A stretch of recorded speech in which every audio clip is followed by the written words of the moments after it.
SMP는 무엇인가요? 두피에 미세하게 색소를 입혀서 실제 모공처럼 보이게 하는 방법인데요. 내가 가지고 있는 가장 건강한 모발의 두께에 맞춰서 시술하기 때문에 실제 내가 가지고 있는 머리카락이랑 자연스럽게 어우러지고 시각적으로 봤을 때 굉장히 자연스럽습니다. 모낭 손상은 없나요? 라고 많이 물어보시는데 SMP 시술 깊이가 0.8mm에서 최대 1.5mm예요. 그러면 한국인의 모낭 깊이는 얼마나 될까요? 평균 한국인의 모낭 깊이가 4에서 6mm인데 모낭을 향해서 직접적으로 시술을 가한다 하더라도 깊이에 대한 차이 때문에 모낭 손상이 절대 있을 수 없어요. 의도적으로 모낭을 손상시키고 싶어도 그만큼 들어가지가 않아요. 저희가 시술을 할 때 니들 바늘을 약 2mm 정도 빼서 시술을 하는데 모낭 깊이가 4에서 6mm죠. 절대로 모낭까지 들어가지가 않아요. 그래서 고객님들께서 이 부분에서 안심을 하시고 시술 결정을 많이 하십니다. 안정성도 중요하죠. 일단 저는 유럽이랑 국내에서 최다 인증받은 KSMP 두피 전용 색소를 사용하고 있고 식약처에서도 인증을 받은 제품이에요. 영구적인 색소이고요. 당연히 일회용품은 사용 후 바로 폐기를 하고 있습니다. 인증이 통과된 제품들만 사용하고 있기 때문에 걱정하지 않으셔도 괜찮습니다. 요즘에 연예인들도 많이 하고 있죠. 제가 아는 연예인들만 말해도 일단 구준엽, 그 다음에 정준하, 하하, 염경환, 김학래, 김수영님 정도 알고 있는데 더 많을 수도 있겠죠. 유지기간은 얼마나 되나요? 유지기간은 개인 피부 타입마다 다를 수밖에 없어요. 평균 짧게는 3년, 보통 5년 정도 주기로 리터치를 권장하고 있습니다.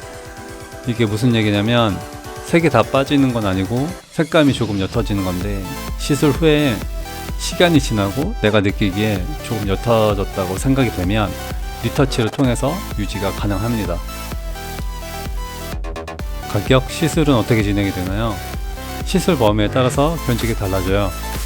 예를 들어서 헤어라인부터 정수리까지 길이와 넓이를 체크해서 비용을 책정하고 있습니다. 시술은 보통 일주일에 한 번씩 3번에서 4번 정도 진행이 돼요. 평균 3회 정도면 완성이 됩니다. 시술 시간 역시 면적에 따라서 달라지고 짧게는 10분에서 길게는 3시간까지 하고 있습니다. 통증 많이 아픈가요? 최대 1.5mm 깊이로 시술을 하고 있고 눈썹 문신이랑 일반 타투랑 비교했을 때 깊이 자체가 훨씬 낮기 때문에 통증이 세지는 않습니다. 다만 같은 내 두상이어도 부위별로 통증은 약간씩 다른데요. 피부가 얇은 부분과 정수리 같이 두꺼운 부분의 통증 차이는 있습니다. 대부분 시술 받으시면서 주무시는 경우가 많고 아니면 저랑 그냥 수다 떨거나 사는 얘기도 하고 이런저런 고민 얘기 하기도 하고 유튜브를 보시기도 합니다. 시술하고 나서 일상생활이 바로 가능한가요? 네, 바로 가능하고요. SMP의 큰 장점인데요. 시술하고 바로 일상생활이 가능하고 바로 모자를 쓰셔도 괜찮습니다. 다만 시술 후에 간단한 몇 가지 주의사항이 있기 때문에 간단하게 몇 가지만 잘 체크해 주시면 됩니다. 두피 문신을 하고 모발 이식을 해도 괜찮은가요? 네, 하셔도 괜찮습니다. 두피 문신이랑 탈모랑은 아무런 관계가 없습니다.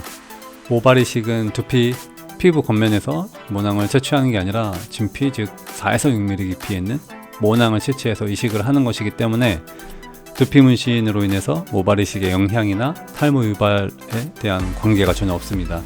다만 두피 문신 후에 6개월 정도 지나서 모발 이식하는 걸 권장해 드리고 있고요. 두피 문신을 했다고 병원 전문의와 상담을 통해서 진행하시면 됩니다. 두피 문신을 하면 문신을 한 곳에서 머리가 다시 자라지 않나요? 일시적으로 탈모가 생겨서 나중에 머리카락이 다시 자란다고 가정을 했을 때 두피 문신 때문에 머리카락이 안 자라거나 하지는 않아요.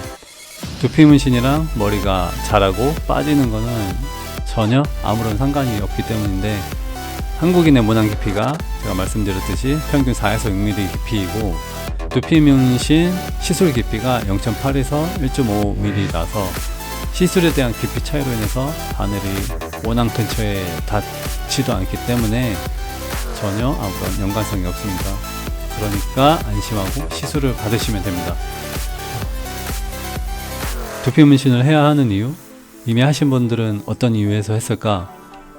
비용적인 부분에서 두피 문신이 모발 이식과 가발에 비해서 합리적으로 해결이 가능하고, 심적으로 이제 수술에 대한 부담감을 줄일 수가 있고, 모발 이식에 비해서 상대적으로 간편하게 짧은 기간 안에 효과를 바로 볼 수 있어서 그런 점 때문에 하십니다. 탈모가 전체적으로 진행이 돼서 모발 이식이 불가능하신 분들은 두피 문신이 굉장히 좋은 대안이 될 수 있죠. 그리고 보통 모발 이식을 M자 헤어라인에 많이 하는 경우가 그 부분이 생착률이 제일 좋기 때문인데요. 정수리나 윗머리는 생착이 상대적으로 어려워서 모발 이식을 잘 안 하지만, 두피 문신은 내 두상 어디든 커버가 가능하고, 가르마 한 줄, 헤어라인, M자 원하는 부분 다 자연스럽게 커버가 가능합니다. 하지만 어떤 방법이 더 좋고 나쁘냐의 문제보다는 자기한테 필요한 방법을 찾는 게 맞다고 생각을 하고 있습니다. 가령 모발 이식을 할 수 있는 모량이 충분하다면 생착률이 높다는 가정하에 모발 이식이 가장 좋은 방법이 되겠죠. 각각의 장단점이 있습니다. 모발 이식, 가발, 그리고 SMP의 장단점에 대해서 얘기해보자면, 모발 이식의 장점은 내 머리카락을 심기 때문에 계속 자라날 거고, 실제 머리카락이기 때문에 사실 이보다 더 좋은 장점은 없다고 생각을 하고 있습니다. 장점이 엄청 좋은데 그러면 단점은 뭐가 있을까요? 모발 이식의 단점은 생착률 그리고 흉터가 있겠죠. 이식을 받고 시간이 지나면 모발 탈락이 생기게 되는데, 모발 탈락이 생길 때마다 이식을 받기에는 경제적인 부담이 굉장히 클 수도 있겠죠. 생착률이 얼마나 되는지가 관건인데, 아무리 이식 기술이 발전이 되고 있기는 하지만 모발 이식 역시 사람에 따라 생착률이 전부 다르기 때문에 무조건 정해진 퍼센테이지 생착률은 없어요. 그리고 모발 이식을 절개 방식과 비절개 방식으로 나눌 수가 있는데, 절개 방식은 후두부에 15cm 정도의 흉터가 생기고, 비절개 방식은 두드러지는 흉터는 없지만 후두부 뒷머리 전체적으로 모낭을 채취하기 때문에 군데군데 비어있는 것처럼 보이게 되는데, 그래서 모발 이식을 받으시고 흉터 부위를 두피 문신으로 다시 커버하시는 분들이 굉장히 많이 있어요.